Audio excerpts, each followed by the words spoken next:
ஜனநாயகத்தை சீர்குலைப்பதா? ஆளுநருக்கு எதிராக ராமநாதபுரத்தில் காங்கிரஸ் சீற்றம். தமிழக சட்டமன்ற தேர்தலில் பெரும்பான்மை பலம் பெற்றும் ஆட்சி அமைக்க விடாமல் முட்டுக்கட்டை போடும் ஆளுநரின் போக்கை கண்டித்து ராமநாதபுரத்தில் காங்கிரஸ் கட்சியினர் இன்று வீதிக்கு வந்து போராட்டத்தில் ஈடுபட்டனர்.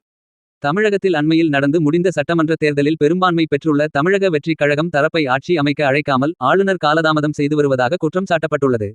ஆளுநரின் இந்த ஜனநாயக விரோத போக்கை கண்டித்து ராமநாதபுரம் மாவட்ட காங்கிரஸ் கமிட்டி சார்பில் மாபெரும் கண்டன ஆர்ப்பாட்டம் இன்று அரண்மனை முன்பாக நடைபெற்றது.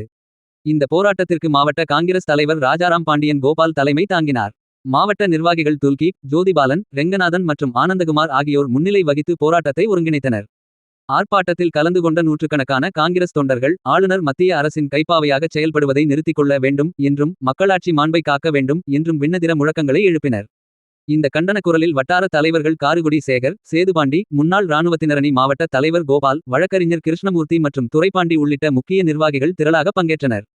போராட்டத்தின் நிறைவாக நகர் தலைவர் கோபி அனைவருக்கும் நன்றியுரை ஆற்றினார்.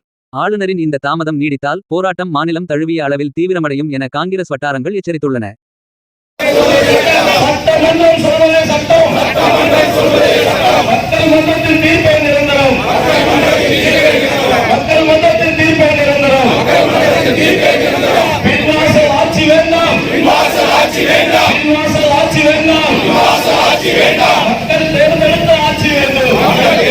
ஆட்சி வேண்டும்.